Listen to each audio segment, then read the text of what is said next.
Hey Steve, Hey man, how are you? busy. Good. Wonderful. It's always pretty crazy when I release an album, but this time around, there's a lot of things happening. So, but I'm glad to be able to talk to you today. Thank you so much for your time, Steve. So, Steve, your new album "Hanging on a String" is to be out this Friday. So, would you like to tell Yes. me a bit on the making of this album, the songwriting and the production behind it? Well, the album came out in a different way this time. Usually, like I got a couple of years, or at least like a year, or sometimes to write a bunch of songs, and then I don't know. I have like 20 ideas, 30 Mm, ideas, and it all comes down to an album. This time around, I had released an album 6 months before I started the writing for this one. And the thing that happened is that my friend Brian Loudenschlager, who's got a microphone company called Loudon mm, Audio, organized the whole thing. He did, for years he's been telling me, man, you should come down and record in LA. He's mm, got his buddy Daryl Thorpe, 10-time Grammy winner Daryl Thorpe, who lives in LA and who works at Studio 606, Dave Grohl's studio. He works there a lot. He's done the Foo Fighters, he's done McCartney, he's done Radiohead, mm, Beck, and I was hired years ago, like 6 or 7 years ago, to do demos for his microphones, for Loudon Audio microphones. mm, And that's when I met Brian Loudenschlager, but also Daryl Thorpe, because I'd be in a cubicle playing my one-man band kit, yeah. playing drums, guitar, singing. And Daryl was the star of those events. We did the NAM Mm, show. We played at Sweetwater, and since then, Brian's been saying to me, man, like you should come and record it in LA. And mm, he got tired of waiting. So he booked the studio, he booked Daryl, organized the whole thing. They produced the album, and I had 3 months to write an album. mm, But a lot of things had happened in my life in the 6 months before. Like I had a huge car accident. Uh, oh, like the week after I released mm, the album that I did before 2 years ago. So a week later, I'm coming home from a gig and I fell asleep at the wheel. And so I had this, my car was a total wreck, but I was fine. But the next day, my father died. oh my And God. then I was a Mm, bar owner at the time, and somebody disappeared after getting beat up in my bar, and they found him dead. They found him in the water 6 months later, mm, and all that within a week. And then four months later, I was on tour in Western Canada, and I actually woke up in a house on fire. At the end of the oh tour, I man. was yeah. So a Mm, lot of things happened, and like pretty intense stuff happened. So mm, that's where I got the inspiration for the songs. Especially the mm, song "Hanging on a String," but also like it made me like being faced with mortality and my father dying made me realize, that I have a deadline here. Like I always thought mm, I'd live to be 100, but yeah. my dad was an athlete, never did any drugs, and he worked out 6 days a week, and Mm, he died at 78. I never worked out a day in my entire life, and I've done a lot of drugs in the past. mm, so so it looks I'm not gonna live to be 100. Uh, and I turned 50. So I got about, I figure, like 25 years, 30 years left. So mm, there's that deadline thing. yeah. That influenced some of the songs, and like my entire life. It's a song about being a musician, and also it a lot of the influences in the album are what's going on right now in the world. Like Mm, it's a crazy fucking world we live in yeah. right now. And So, with AI and all that shit. So there's a song about AI called "You Know Who." It's like, as a Yeah. musician now, you're faced with that. That in a few years, people might just fucking listen to AI. And Spotify has already started putting AI stuff in their playlist. Mm. Artists that don't even exist. So Yeah. it's all that stuff, mortality, trying to be a musician in 2024 with all the challenges that we have now, but also my love for music and guitar music, and that's Mm. like the redeeming light. It's always been there, and it's always going to be there.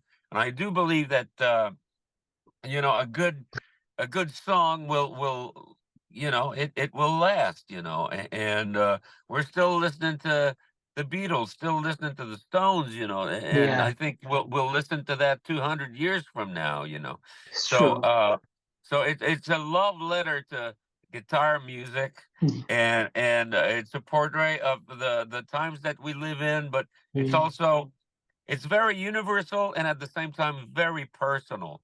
Like a song like "Show Ya," that's my Yeah. true story. I heard Van Halen when I was 6 years old. Mm. I got into guitar music, and I played air guitar, and then I'd play guitar on a tennis racket, on a hockey stick, on a Mm. frying pan, whatever I could get my hands on. Eventually, I got a real one, and I was playing clubs when I was 16.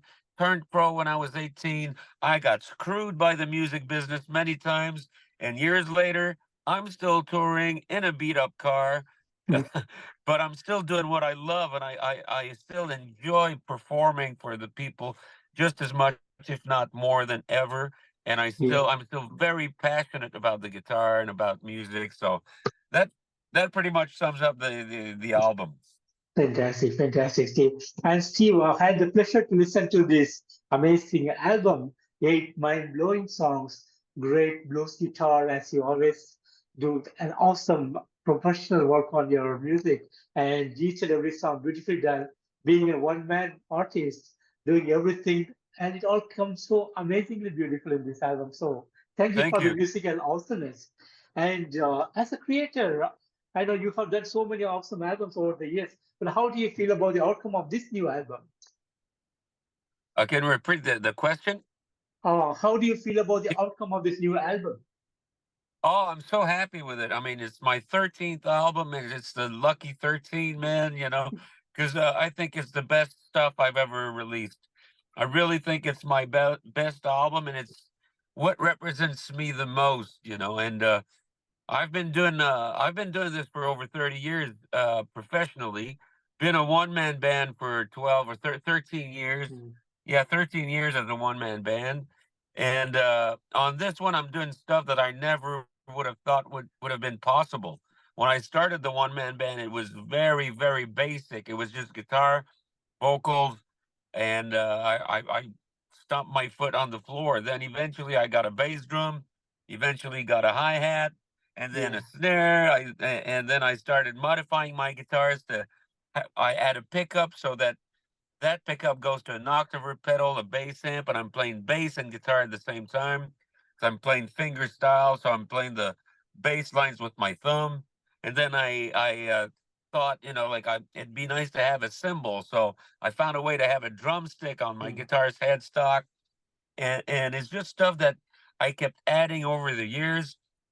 Uh, but on this one, I'm doing stuff like really complicated stuff that I can perform it now. I can do it, and it's become natural. But it took me a long time to get there, and the album sounds killer. I mean, the Yeah. production team did such a great job. Daryl Thorpe, Oliver Roman, the engineer, and to be able to record on that classic Neve board, that's the board that they had at Sound City. Yeah. It's the board that they recorded Nirvana Nevermind on, Mm. Appetite for Destruction, Terrapin Station by the Grateful Dead, the first couple of Tom Petty albums, and so many classic records have been Mm. recorded on that board, and to record it on tape. And we did it really quick. It's all first, second, or third takes. The whole thing was recorded in 5 days. Wow, that's It took me amazing. it took me 6 months of very intense, rehearsing to get there, you know, but once I Mm, got there, I was so ready, man, you know, like nothing mm. could stop me. Fantastic, fantastic. And you have released two official videos from this album, Devil's Handyman and World's Gone Insane. So would you like to tell me a bit about these songs and the making of this video? Yeah, the first one that came out was World Gone Insane. This one is like it has a post-apocalyptic feel to it. Uh, that was the most complicated song to perform on the album. That's the one I practiced that song, man, for months just to be able to play it, and it's still hard, you know. And but I got a great version, I think, on the album. And I don't know if I told you, but the first time I went to the studio to record the album, I got into another car crash. Oh, Uh, my friend and mm, songwriting partner Johnny Pilgrim, he lives in L.A. and he came to pick me up at the airport, and we left the airport, and like 15 minutes later, somebody didn't stop at a red light, and they ran straight into us, and I got broken ribs. oh my God. So Mm, I tried to do the album, but on the third day, the producers decided to postpone the recording and give me time to heal, you know. And yeah. the song that I was trying to do and just couldn't nail it was World Gone Insane. It was too hard with Mm, broken ribs. I couldn't play it, you know. So then I had another 3 months to heal my wounds and rehearse the songs more, you know, and it came out. It was a good thing in the end because I don't think the album would have been as good if I would have recorded it the first time. You know, mm, it gave me an extra 3 months that was needed. You know, 6 months to prepare for the album was what was needed, and you know, life made it happen this way. You know, it made it so that yeah. I couldn't do it the first time. And then Mm, second song, Devil's Handyman, the footage that you see in the video yeah. of me playing the song, that's January 8th. That's the first day in the studio when I came back to record the album. That's the actual take that you're Oh, seeing. We had mm, cameras there, you know, and that's the take that I was recording that you can hear on the album. And mm, then we went back to film. There's another video that's coming out Friday. Chip, I sent it to Chip today, so he might be mm, able to send you. yeah. Ask him for a copy. He just got it like half an hour ago. The Oh, new good. video, and we went back to 606 to film that. And there's animation in it, and it's the title track off the album, "Hanging on Mm, a String." Very yeah. cool video. Looking forward to it, Steve. And Steve, any big plans for day after tomorrow or the day after release? Any big plans for the day of the release? Yeah. Um, like I told you before we started the interview, my distrib that there's been a distribution problem. Mm, The distributor that I'm signed with sold his company and is basically on vacation right now, and mm, he hasn't finished the job. So the albums are not. It looks like the physical product, won't be in the stores in Canada. And mm, so right now, I've been doing this for a couple of days. I'm driving around the country and delivering copies of the album myself to all the independent record shops. mm, And so it's been a crazy, crazy week. Uh, and I have shows on the weekends. You know, I just did 3 shows last weekend, and then Monday I was back in my van delivering albums, mm. and that's what I'm doing today. And Must be so, hard and for you. probably tomorrow too. So the day Mm, of the release, I bought myself a bottle of Glenmorangie Scotch yesterday, mm, and I'd like to celebrate with my bottle of Scotch. I think tomorrow night I'm going to go see Bruce Springsteen. He's playing in Montreal, mhm, and I want to go see Bruce. So I'm going to go see Bruce Springsteen, and then I'll have a few interviews on the day of the release. But if I can if I can just stay home and not be driving around delivering records on the day of the release, that will be that will be like a blessing. And then the next day I'm playing in Ottawa at a place that I really like, the Rainbow. So Mm, this is going to be great. I got a bunch of friends in Ottawa, so there it's sort of it'll be like the record launch per se. yeah. But the actual day of the release, I'm thinking. Maybe like a nice date in a nice restaurant with my girlfriend. She hasn't seen me a lot lately because I'm out delivering albums or out doing shows, Yeah. and she can't wait for the album to be out so that I can talk about something else. Cool, very cool. And are you planning for some international touring later this year or early next year? Yeah, I'm touring Canada until mid-April. And then we're working on dates in the US and some dates in Europe, probably also, but definitely working on dates in the US, maybe in the spring. There's something in the summer, and then more shows in Canada also in the summer and next fall, and maybe some shows in Europe. But I got a good feeling about gigs in the States. Finally, it looks like there's I have an agent in the States now. I got the news yesterday, so that's a big plus. Fantastic, fantastic, Steve. And Steve, 13 albums as a single man doing everything by yourself. So, how do you feel about the road that you have traveled so far? About what? How do you feel about the journey you have traveled so far? Well, like I love what I do. Uh, the main thing is I love playing the guitar. Uh, and as the years went by, I had to learn to do a bunch of other things so that I can keep on making a living as a guitar player. Mm, I started off, I had a band and I was just a guitar player. We had a lead singer.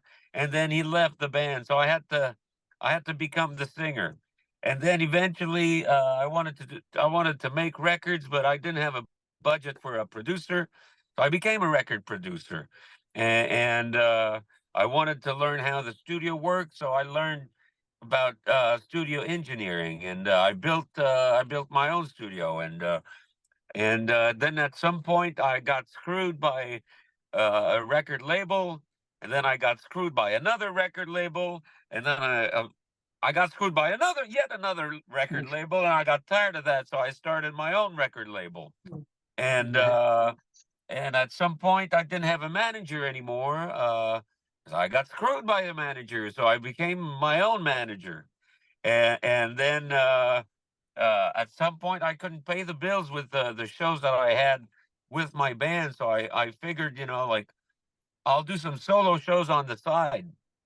And I had the studio, so I did an album, and it's called Solo Recordings Volume One. Came out like 12 or 13 years ago, and it outsold everything that I had done before or since. And I became a one-man band. I learned how to play the drums.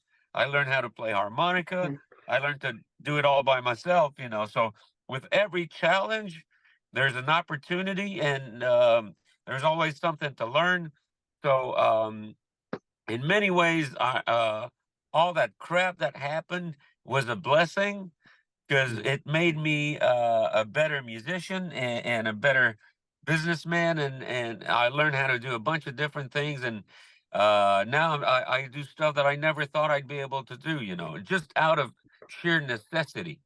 So there's always a way to, whenever happens, there's always a way out, and there's always a way to keep doing what you love, but sometimes you got to do a lot more stuff on the side, and that's what yeah. I'm doing. Basically, I can still play guitar for a living, but I have to do a lot more, a lot more things just to be able to play guitar. But Yeah. I love playing guitar, man. So I'll do whatever it takes.